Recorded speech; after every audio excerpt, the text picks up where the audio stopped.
नमस्कार, बहुत स्वागत आपका सुप्रभात राजस्थान में। मैं हूं आपके साथ श्रुति श्रीवास्तव और मैं हूं आपके साथ ममता तिवारी। शुरुआत इस बुलेटिन की करते हैं। कोटपुतली से बड़ी खबर आपको देंगे। राजस्थान का सबसे लंबा बोरवेल रेस्क्यू जारी है। चेतना को लेकर असमंजस में प्रशासन इस वक्त नजर आ रहा है। 8 दिन बीत चुके हैं और उसके बाद भी प्रशासन के हाथ अभी खाली है। टनल बनाने के बाद भी चेतना को रेस्क्यू टीम ढूंढ नहीं पा रही है। कल प्रशासन ने चेतना के करीब पहुंचने के संकेत दिए थे और अब हर कोई ये सवाल उठा रहा है कि आखिर क्या कर रहा है प्रशासन। क्या मिस डायरेक्शन में खोदी गई है टनल? ये बड़ा सवाल है, क्योंकि अभी तक बच्ची के पास नहीं पहुंच पाए हैं ये रेस्क्यू कर्मी। बड़ा सवाल ये है कि क्या अभी कितना और समय लगेगा? क्या मिस डायरेक्शन में खोदी गई है टनल? क्योंकि कल बहुत सारे एक्सपर्ट्स को बुलाया भी गया था, लेकिन उसके बाद भी टनल में खुदाई के बाद भी बच्ची तक नहीं पहुंच पाई। हीरालाल से संवाददाता हमारे, उनसे अपडेट ले लेते हैं। हीरालाल, क्या जानकारी है आपके पास? ये क्या अभी भी असमंजस में प्रशासन क्यों है? जी बिल्कुल, देखिए मैं बताना चाहूंगा कि जब से ऑपरेशन चेतना रेस्क्यू अभियान शुरू हुआ है तब से ये प्रशासन के लिए चुनौती बना हुआ है। पिछले 185 घंटे से ज्यादा का समय बीत चुका है, लेकिन अभी तक प्रशासन के हाथ खाली है, क्योंकि जो गड्ढे में, बोरवेल के गड्ढे में जो चेतना गिरी थी उसको निकालने के लिए जो उनके तमाम जो कोशिशें थी वो नाकाम साबित होती नजर आ रही है। क्योंकि पहले जो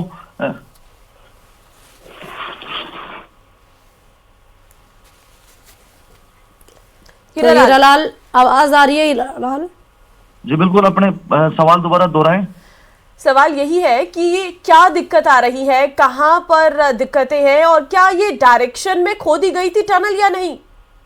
जी देखिए, जिस प्रकार से प्रशासन की जो प्रयास किए जा रहे थे वो तमाम जो प्रयास नाकाम साबित होते नजर आ रहे हैं। क्योंकि जो पहले दिन जो इन्होंने प्लान ए एग्जीक्यूट किया था वो भी फेल हो गया था। उसके बाद जब पाइलिंग मशीन को बुलाने में इन्होंने देरी की, उसके बाद जो अधिकारी थे एसडीआरएफ, एनडीआरएफ और जो जिला प्रशासन था उनमें आपसी सामंजस्य की कमी नजर आई। जो भारी मशीनरी जो बाहर से बुलाई गई थी, जो माइनिंग जो टेक्निकल जो इंजीनियर थे उनको बुलाने में इन्होंने देरी की, तो कहीं ना कहीं इनके प्रयास थे वो तमाम जो प्रयास नाकाम साबित होते नजर आए थे।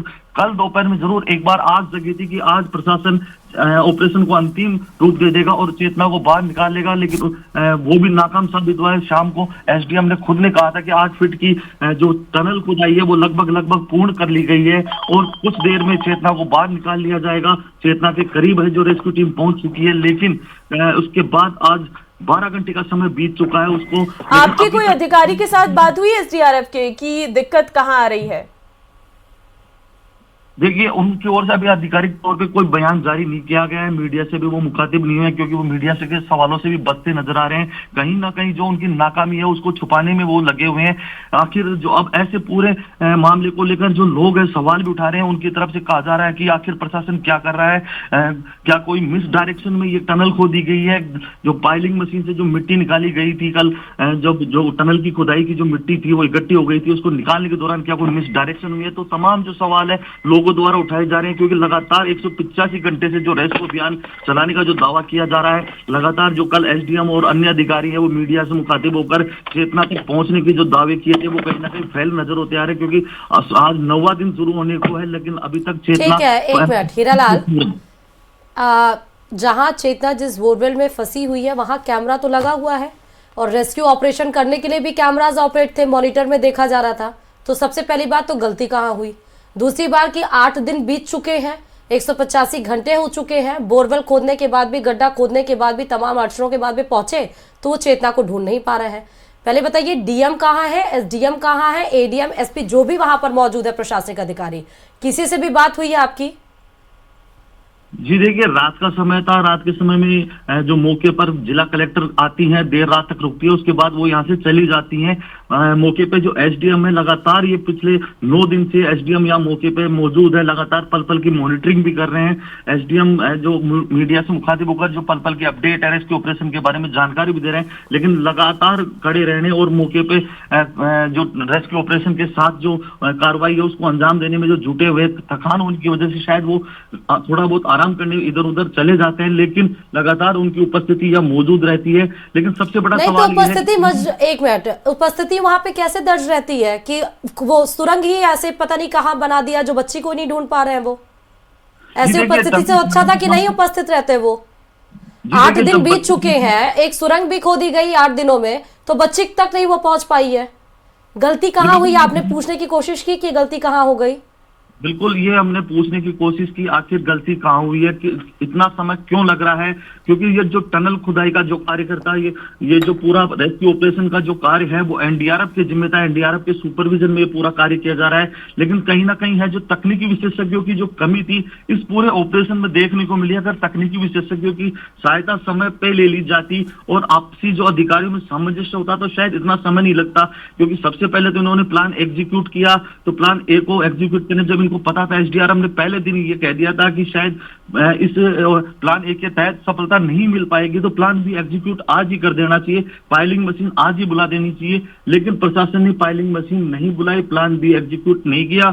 जब प्लान ए पूरी तरह से फेल होता नजर आया, उनको लगा कि अब प्लान ए से काम नहीं चलेगा, तब उन्होंने प्लान बी पे काम विचार करना शुरू किया। विचार करने में भी काफी समय लग गया, क्योंकि पाइलिंग मशीन काफी दूर से आती है, आसपास के क्षेत्र में पाइलिंग मशीन आसानी से उपलब्ध नहीं होती, तो दौसा और हरियाणा से पाइलिंग मशीन यहाँ बुलाई गई थी, जहाँ क्योंकि अभी बातें आप बता रहे, क्योंकि अभी आप बता रहे हैं कि रेस्क्यू चल रहा है, फिलहाल आगे की क्या सिचुएशन है, अब किस स्तर पर काम चल रहा है, अब कौन सा नया तरीका जो है वो अपनाया जा सकता है, क्या इसको लेकर कोई अपडेट आपको मिल पाया? जी देखिए, मैं बताना चाहूंगा आधिकारिक तौर पर जो एनडीआरएफ के अधिकारी और जिला प्रशासन के जो अधिकारी है उनकी तरफ से अभी तक कोई बयान जारी नहीं हुआ है। हालांकि जो उनकी तरफ से एक ही बात तोते की जो रट होती है उसकी तरह रटा जा रहा है कि जल्द ही बालिका को बाहर निकाल लिया जाएगा। हालांकि समय के बारे में वो बताने में असमर्थ नजर आते हैं। कल शाम को अधिकारियों ने साफ तौर पर कह दिया था कि 8 फीट का जो टनल था, जो बोरवेल का गड्ढा है और जो पाइलिंग मशीन से जो गड्ढा खोदा गया था एक समानांतर, उसकी जो दूरी थी वो 8 फीट की जो दूरी थी उसको पूरा कर लिया गया। कुछ इंच की लेयर जरूर है, क्योंकि हार्ड रॉक बीच में आ गया था, हार्ड रॉक को काटने में काफी दिक्कत का सामना करना पड़ा। 24 घंटे बाद उस टनल की जो 8 फीट की दूरी थी उसको पूरा कर लिया गया था। तो उनकी तरफ से दावे किए गए थे कि कुछ चंद जो घंटे हैं वो उसके बाद बालिका को बाहर निकाल लिया जाएगा, क्योंकि जो लेयर है वो कुछ इंच की लेयर बाकी बची है, उसको कुछ चंद घंटों में उसको काट कर और बालिका तक पहुंच जाएगा और बालिका को बाहर निकाल लिया जाएगा। लेकिन आज 9वां दिन शुरू होने को है, सुबह हो गई है, अभी तक भी प्रशासन के हाथ खाली है, प्रशासन हाथ पे हाथ धरे बैठा है। लेकिन मीडिया से मुखातिब होने में उनको गुरेज वो कर रहे हैं, क्योंकि उनके पास कोई जवाब नहीं है मीडिया के सवालों का जवाब। तो मीडिया का जवाब वो कैसे देंगे? जब कोई आंसर होगा उनके पास तब ना जवाब देंगे, जब रेस्क्यू सफल कर लेंगे तभी ना जवाब देंगे। बहुत शुक्रिया हीरालाल तमाम अपडेट्स देने के लिए। और चले इस बीच आपको श्रीगंगानगर से भी बड़ी खबर बताते चले। अनूपगढ़ जिला बचाओ संघर्ष समिति का गठन कर दिया गया है। आज से अनूपगढ़ मंडी अनिश्चितकाल के लिए बंद करने का फैसला लिया गया है।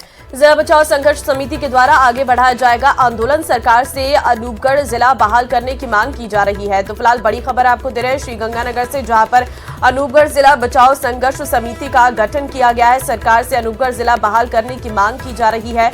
अनूपगढ़ जिला बचाओ संघर्ष समिति का गठन हो चुका है। दरअसल आपको बता दें कि अभी हाल में सरकार के द्वारा कई जिलों को निरस्त कर दिया गया, जो गहलोत सरकार के समय में बनाए गए थे। ऐसे में अब जो जिले बनाए गए थे वहां पर रह रहे रहवासी और संघर्ष समिति का गठन किया गया है, जिसके चलते अब आगे जो है इसको लेकर आंदोलन किया जाएगा। 17 जिले नए बनाए गए थे पूर्व मुख्यमंत्री के द्वारा, जिसमें से 9 जिले को निरस्त कर दिया, यानी कि 9 जिले जो बनाए गए थे नए उनको नहीं अब रखा जाएगा नए जिलों में। और इसीलिए आपने देखा कल कोटपुतली में भी जो ग्रामीण है वो कलेक्टर के सामने धरना प्रदर्शन कर रहे थे। आज अनूपगढ़ के जो ग्रामीण वासी हैं, जो अनूपगढ़ के वासी हैं, वो लगातार प्रदर्शन कर रहे हैं और अब संघर्ष समिति भी बना दी गई है और उनका नारा है कि इस जिले को बचाया जाए। पूरा बाजार बंद रहेगा और उसके बाद में रावड़ा, गड़साना, विजयनगर, रायशनगर सभी मंडियां बंद रखेंगे और 3 तारीख के बाद में आंदोलन को उग्र रूप दिया जाएगा और हमारे जिले को बचाने का हम काम करेंगे।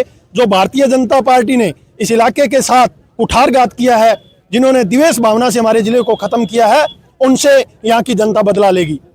अनूपगढ़ जो शहर है वो अनिश्चित काल के लिए बंद करने जा रहे हैं। जब तक राजस्थान की सरकार अनूपगढ़ जिले को बहाल नहीं करेगी तब तक अनिश्चित काल के लिए बंद रखा जाएगा। और अब सांचौर से बड़ी खबर है। सांचौर जिले को निरस्त करने का ये पूरा मामला पूर्व मंत्री सुखराम बिश्नोई के नेतृत्व में अनिश्चितकालीन पड़ाव, जिला बचाओ संघर्ष समिति का ये महापड़ाव है। आज से अनिश्चितकालीन महापड़ाव पर बैठेंगे प्रदर्शनकारी। सांचौर जिले को बरकरार रखने के लिए ही ये मांग की जा रही है। तो आपने देखा इसके पहले अनूपगढ़ जिले के लोग संघर्ष समिति बनाकर वो अनिश्चितकाल के लिए बैठ चुके हैं धरने पर। वहां पर अनूपगढ़ संघर्ष समिति के द्वारा अनूपगढ़ जिला बचाने की बात की जा रही है। थोड़ा आगे बढ़िए, सांचौर भी उन लिस्ट में शामिल है जो नए जिलों में गठित था पूर्व मुख्यमंत्री के द्वारा, अब उसको निरस्त कर दिया गया है। तो सांचौर जिले के निरस्त करने के भी मामले अब तूल पकड़ते जा रहे हैं। सुखराम बिश्नोई के नेतृत्व में यह अनिश्चितकालीन पड़ाव लगातार जारी है और सांचौर जिले को बरकरार रखने की यहाँ पर मांग की जा रही है। और गैंगरेप की बड़ी खबर आपको दौसा से बताते चले। यहां 2 नाबालिग मौसेरी बहनों के साथ गैंगरेप की वारदात घटित हुई है। 4 आरोपियों पर गाड़ी में डालकर अपहरण करने का आरोप है। विजय, रामहरि, विकास और रामनरी के खिलाफ केस दर्ज किया गया है। रामनरी नामक महिला पर भी वारदात में शामिल होने का आरोप है। गाड़ी में मौजूद 3 युवकों ने दोनों के साथ गैंगरेप किया। 20 दिसंबर की घटना के संबंध में गैंगरेप का केस दर्ज हुआ है। मंडावरी थाना पुलिस आरोपियों की तलाश में जुटी है। तो दोनों नाबालिगों के मेडिकल और बयान भी जारी कर दिए गए हैं और मंडावरी पुलिस इस पूरे मामले की जांच कर रही है। तो 4 लोग ये हैं जिन पर 2 नाबालिग मौसेरी बहनों के साथ गैंगरेप का आरोप लगाया गया है। 3 युवक हैं, एक महिला भी इस गैंग में शामिल है।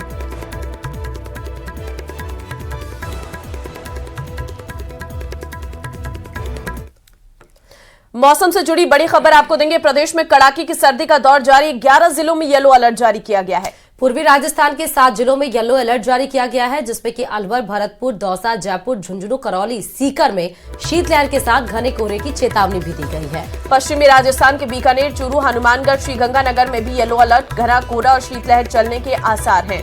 तो प्रदेश में कड़ाके की सर्दी का दौर जारी है। अलवर, भरतपुर, दौसा, जयपुर, झुंझुनू, करौली, यहां पर मौसम को लेकर अपडेट जारी किया गया है, येलो अलर्ट जारी किया गया है और प्रदेश में कड़ाके की सर्दी का दौर लगातार जारी है। घना कोहरा छाया हुआ है, ओस की बूंदें लगातार परेशान कर रही हैं लोगों को और पश्चिमी राजस्थान में खासकर बीकानेर, चूरू, हनुमानगढ़, यहां पर जो है श्रीगंगानगर में येलो अलर्ट है। तो 11 जिलों में येलो अलर्ट जारी किया गया है। 7 जिलों में, पूर्वी राजस्थान के 7 जिले इसमें हैं जिसमें येलो अलर्ट है और वहीं वरना पूरे अगर हम राजस्थान की बात करें तो 11 जिले हैं। पूर्वी राजस्थान में सिर्फ 7 जिले ऐसे हैं 11 में से जिसमें येलो अलर्ट है। प्रदेश में कड़ाके की सर्दी का दौर भी जारी हो चुका है क्योंकि कोल्ड वेव चलने के आसार भी नजर आए। पश्चिमी विक्षोभ चल ही रहा है। उसके बाद आपने देखा कि बरसात हुई, उसके बाद ओलावृष्टि हुई, अब फॉग से लोग गुजर रहे हैं। विजिबिलिटी काफी कम हो गई है। घने कोहरे की वजह से, ठंड बढ़ने की वजह से लोग अलाव का सहारा ले रहे हैं और जो भी उनको समझ में आ रहा है कि कैसे इस ठंड से बचनी चाहिए, वैसे वो अपना बचाव भी कर रहे हैं। सड़कों पर गाड़ियों की रफ्तार भी धीमी हो चुकी है क्योंकि और बाजार में सन्नाटा भी पसरा है क्योंकि ठंड की वजह से लोग जब जरूरत है तभी घरों से बाहर निकल रहे हैं। तो बिल्कुल मौसम में लगातार ठंडक देखने को मिल रही है और ऐसी स्थिति में लगातार परेशानियों का सामना जो है वो लोगों को करना पड़ रहा है। फिलहाल जो है 11 जिलों में येलो अलर्ट जारी किया गया है।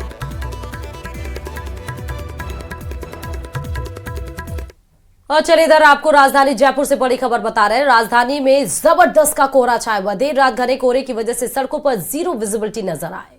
जीरो विजिबिलिटी की वजह से गाड़ियां ड्राइव करने में दिक्कतें आ रही हैं। शहर की सड़कों पर देर रात वाहन चालकों को काफी परेशानियों का सामना भी करना पड़ा है। तो राजधानी में जबरदस्त कोहरा छाया हुआ है। विजिबिलिटी की वजह से गाड़ियां ड्राइव करने में काफी दिक्कतें हो रही हैं। हम आपको तस्वीरें भी दिखा रहे हैं जयपुर के, आप देखिए जरा देर रात किस तरीके से घना कोहरा था और इस कोहरे के चलते गाड़ियां ड्राइव करने में जाहिर तौर पर काफी दिक्कतों का सामना लोगों को करना पड़ रहा है। साथ ही साथ अगर बात करें, क्योंकि इस वक्त न्यू ईयर सेलिब्रेशन के लिए बहुत संख्या में लोगों की भीड़ जयपुर में पहुंची हुई है, तो उसके लिए भी काफी मुश्किलों का सामना जरूर करना पड़ रहा है।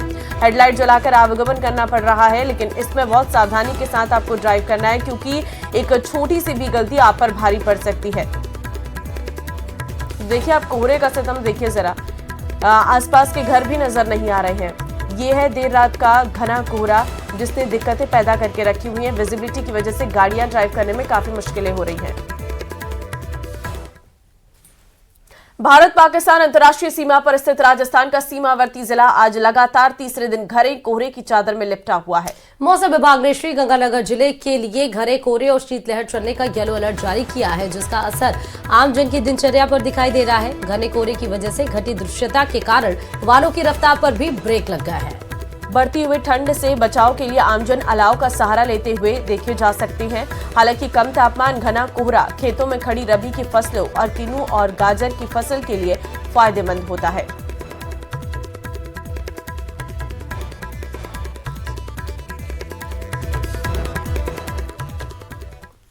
तो नए साल से पहले सर्दी अपने पूरे शवाब पर है और उत्तर भारत में इस वक्त हड्डियां गलाने वाली सर्दी का लोग सामना कर रहे हैं। पहाड़ों पर बर्फबारी तो मैदानी इलाकों में शीतलहर प्रकोप बरपा रहा है। जम्मू कश्मीर हो या फिर हिमाचल या उत्तराखंड, नजारा हर जगह एक जैसा है। यही वजह है कि सैलानी भी बढ़ चढ़कर पहाड़ों पर बर्फ का लुत्फ उठाने पहुंच रहे हैं।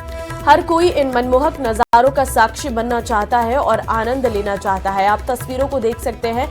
चंबा, डोडा, मनाली, गुलमर्ग, अनंतनाग की तस्वीर है। हर तरफ आपको बर्फ की सफेद चादर नजर आ रही होगी। बर्फ इस कदर जम गई है कि रास्ते बंद हो चुके हैं और साथ ही साथ चंबा में आप देखिए किस तरीके से पानी का फ्लो जो है वो बढ़ गया है और लगातार रास्ते को सही करने की कोशिश की जा रही है। बुलडोजर के माध्यम से बर्फ को हटाने का काम लगातार किया जा रहा है। गाड़ियां बर्फ में किस कदर ढक गई हैं वो अनंतनाग की इन तस्वीरों से आप अंदाजा लगा सकते हैं। तो इस वक्त पहाड़ों पर जनजीवन काफी अस्त व्यस्त नजर आ रहा है। कड़ाके की सर्दी पड़ रही है, पहाड़ों पर बर्फबारी है, मैदानी इलाकों में शीतलहर है जिसने ठंडक को और बढ़ा कर रख दिया है।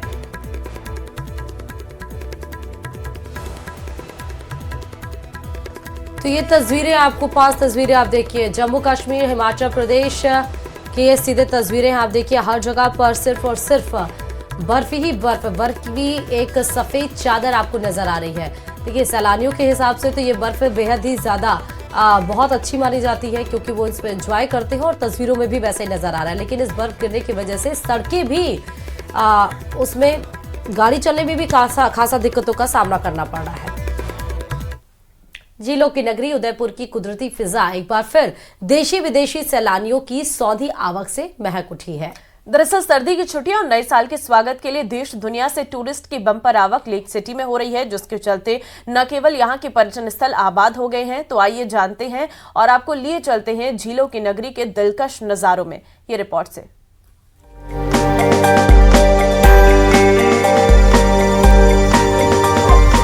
नीली झीलों का शहर, राजस्थान का कश्मीर, पूर्व का वेनिस और ऐसे ही कई नामों से 7 समंदर पार तक अपनी पहचान बनाने वाले उदयपुर में पर्यटन सीजन परवान पर है। सर्दी की छुट्टियों और नए साल के स्वागत के जश्न में शामिल होने बड़ी तादाद में देसी विदेशी सैलानी लेक सिटी का रुख कर रहे हैं। टूरिस्ट की बम्पर आवक के चलते शहर के तमाम पर्यटन स्थलों पर मेले जैसा माहौल है। बात चाहे फतेह सागर की हो या फिर पिछोला झील की, नजारा मोती मगरी का हो या फिर सिटी पैलेस का, सुखाड़िया सर्कल हो या फिर सहेलियों की बाड़ी, हर तरफ पर्यटकों की आवक ने शहर के ट्रैफिक तक की फिजा को बदल दिया है। लेकिन इन सब से परे सैलानी कुदरती खूबसूरती वाले इस शहर में आकर खुद को धन्य समझ रहे हैं। दरअसल लेक सिटी उदयपुर के चारों ओर करीब 14 से ज्यादा छोटे बड़े जलाशय, झील और तालाब हैं। ऐसे में यहाँ झीलों में बोटिंग को लेकर भी खास इंतजाम किए हैं जो सैलानियों को खूब रास आ रहे हैं। हम है तो हरियाणा से, कुरुक्षेत्र से, बट हम हाई नोएडा से हैं और हम 28 को आए थे। आके हमने कुछ प्लेसेस एंजॉय किए हैं, सिटी पैलेस, मानसून पैलेस और सहेलियों की बारी। अच्छा लगा काफी आके।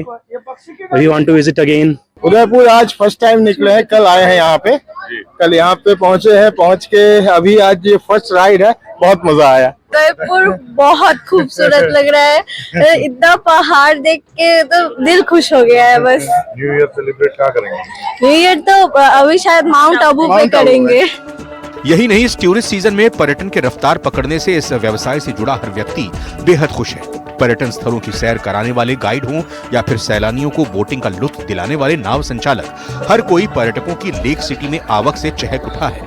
पर्यटक पिछले साल से अच्छे आ रहे हैं, इस साल और अगले साल और भी बढ़ेंगे। जैसे कि मौसम ऐसा हुआ जैसे कश्मीर के जैसे एक वादिया जैसे लग रहा है, बहुत सुहाना मौसम चल रहा है। पर्यटन अच्छा चल रहा है। जैसे कि स्पीड बोट हमारे पास अवेलेबल है फतेह सागर के अंदर और नॉर्मल बोट भी अवेलेबल है और टूरिस्ट बहुत ही एंजॉय स्पीड बोट का ज्यादा एंजॉय करते हैं। लिहाजा लेक सिटी में न्यू ईयर पर सेलिब्रेशन को एंजॉय करने के लिए देश के अलग अलग हिस्सों से और दुनिया भर से टूरिस्ट यहां पहुंच चुके हैं। उदयपुर में सर्दी का यह मौसम कश्मीर जैसा एहसास करा रहा है। अरावली की खूबसूरत वादियों के बीच बसे इस शहर में सैलानियों की बहार ने पर्यटन व्यवसाय को फलने फूलने का भरपूर मौका दिया है। उदयपुर से कपिल श्रीमाली की रिपोर्ट।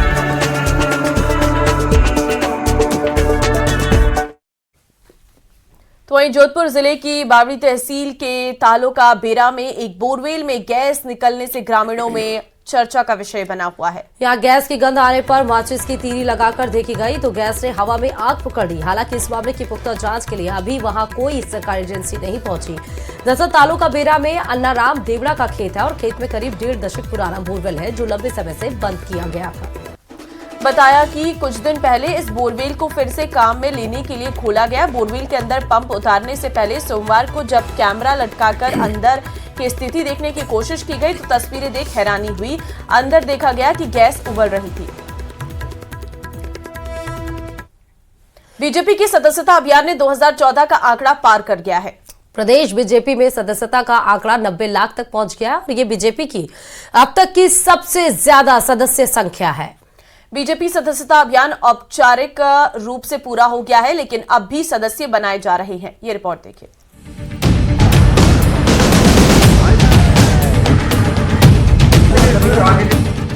टारगेट से दूर लेकिन टूटा 2014 का रिकॉर्ड। राजस्थान में 90 लाख मेंबर ही बना सकी बीजेपी। केंद्रीय नेतृत्व ने दिया था 1 करोड़ का टारगेट। राजस्थान बीजेपी सदस्यता अभियान का टारगेट पूरा नहीं कर पाई है। हालांकि बीजेपी ने साल 2014 का आंकड़ा पार कर लिया है। प्रदेश बीजेपी में सदस्यता का आंकड़ा 90 लाख तक पहुंच गया है। यह बीजेपी की अब तक की सबसे ज्यादा सदस्य संख्या है। बीजेपी में सदस्यता अभियान की शुरुआत 3 सितंबर को हुई थी। उस दिन प्रदेश में बीजेपी की सदस्यता संख्या को 0 कर दिया गया था। इससे पहले प्रदेश में बीजेपी के करीब 1 करोड़ 36 लाख सदस्य थे। बीजेपी सदस्य कैसे बने, इसके लिए 2 तरह से व्यवस्था की गई थी, यानी ऑनलाइन और ऑफलाइन दोनों ही तरह से मेंबर बनाए गए। अब तक करीब 90 लाख ही सदस्य बनाए जा चुके हैं। इस आंकड़े से बीजेपी पदाधिकारी खुश हैं। इसकी वजह साफ है कि अभियान ने पिछले आंकड़े को पार कर लिया है। इससे पहले 2014 और 2019 में सदस्यता अभियान चलाया गया था। इसमें साल 2014 में 87 लाख सदस्य बनाए गए थे। वहीं 2019 में करीब 58 लाख मेंबर्स बनाए गए थे। लिहाजा 10 साल के समय में सबसे ज्यादा सदस्य बनाए गए हैं। राजस्थान के अंदर 10,000 के लगभग प्रतिदिन सदस्य अभी भी बन रहे हैं और संगठन पर्व का कार्य क्योंकि चालू हो गया है, इसलिए अब ये जो सक्रिय सदस्य बने हैं ये सभी कार्यकर्ता संगठन पर्व में कोई कार्यकर्ता बूथ अध्यक्ष बनेगा, कोई मंडल अध्यक्ष बनेगा, कोई जिला अध्यक्ष बनेगा, कोई प्रदेश अध्यक्ष बनेगा। इस प्रकार से हमारा संगठन पर्व का प्रारंभ है। इधर कई क्षेत्रों में ऑनलाइन सदस्यता के बाद ऑफलाइन सदस्यता भी चलाई गई, जिससे आंकड़ा बढ़ा, लेकिन ज्यादा सफलता नहीं मिल पाई। इस बार सदस्यता बनाने का तरीका कठिन रहा। इस बार जिसने मेंबरशिप ली उसका पूरा फॉर्म भरा गया, जिसमें फोन नंबर के साथ मेल आईडी के साथ ही तमाम जानकारी फीड की गई। इस कठिन प्रक्रिया के बाद 90 लाख सदस्य बने हैं, जो किसी अचीवमेंट से कम नहीं है। हाल ही के जो सांसद है उन्होंने ऑनलाइन अपनी स्वयं के आईडी से 75,000 सदस्य बनाए। अविनेश महर्षि जी हैं, उन्होंने 22,000 ऑनलाइन सदस्य बनाए और दोनों ऑफलाइन और ऑनलाइन मिलाकर राजस्थान का सदस्यता अभियान लगभग 90 लाख के आसपास है। पिछली बार 2 टुकड़ों में हमारा सदस्यता अभियान हुआ था 2014। और इसी के साथ इस बुलेटिन में फिलहाल के लिए बस इतना ही। और आगे देखिए मेरे साथ 30 मिनट 41 चले। नमस्कार।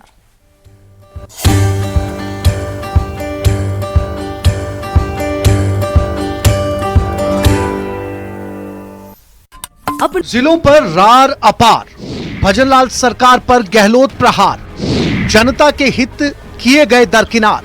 देखा होगा भी आपने जो घोषणा की थी, अधिकांश घोषणाएं धरातल पर। आरोपों पर बीजेपी का तगड़ा पलटवार। राम लुभैया जी को खुद को ही नहीं पता था कि इतने जिले घोषित कर दिए। जब राम लुभैया ने जो रिपोर्ट दी, वो रिपोर्ट तो इन्होंने एक तरफ रख दी।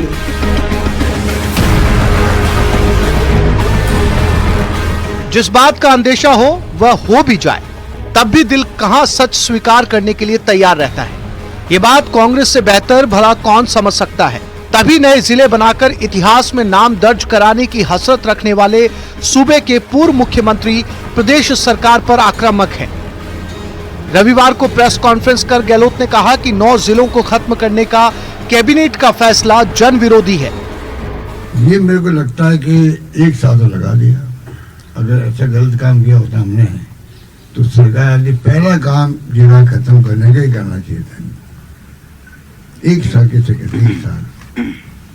और जो जिले का कमेटी बनाई जिसमें वो तो बीजेपी ज्वाइन भी कर लिया अब तो अधिकारी ने। जिसने कमेटी की रिपोर्ट दी है वो बीजेपी ज्वाइन कर चुके हैं। तो इसका मतलब है कि जो बीजेपी ने पार्टी ने जो तय किया वो उस अधिकारी को लगा के उसके माध्यम से करवा गया। पूर्व मुख्यमंत्री ने दावा किया कि बेहतर प्रशासन और आमजन को राहत देने के लिए नए जिले बनाए गए थे। अशोक गहलोत ने नए जिले बनाने के पीछे अपने तर्क भी पेश किए। लोगों को प्रशासनिक सहूलियत मिले, बजट घोषणाओं को पूरा करने में होती है आसानी, मॉनिटरिंग होती है आसान, अधिकारियों में अच्छे काम की रहती है स्पर्धा। वो तमाम स्कीमों को लागू करने में आसानी होती है, नंबर 1। नंबर 2, उनकी मॉनिटरिंग हो सकती है धरातल पर काम पूरे होने की। और नंबर 3, जो फरियादी आते हैं गरीब आदमी, किसान, मजदूर जो भी है, जो अन्याय उत्पीड़न हुए हैं लोगों के साथ में, वो अपनी फरियाद भी ढंग से दे सकते हैं। क्योंकि एक जिले के अधिकारी आ रहे बढ़ गए तो 2 जिले में हो गए। फिर मैं कॉन्फिडेंस रहता है कि हमारे प्रमोशन भी अच्छे होंगे, हमारी परफॉर्मेंस देखी जाएगी तो आसानी रहेगी काम करने में भी। ये तमाम तरीके से मैं समझता हूँ जिले छोटे होने में कोई दिक्कत है ही नहीं, बल्कि उसका लाभ मिलता। गहलोत ने मध्य प्रदेश, छत्तीसगढ़ और आंध्र प्रदेश में बनाए गए नए जिलों का उदाहरण देते हुए प्रदेश में और नए जिले बनाने की वकालत की। तुलना करें हम लोग गुजरात के, छत्तीसगढ़ के, कई राज्यों की, मध्य प्रदेश की भी। मध्य प्रदेश में हमसे कम एरिया है, और 53 जिले बन गए हैं।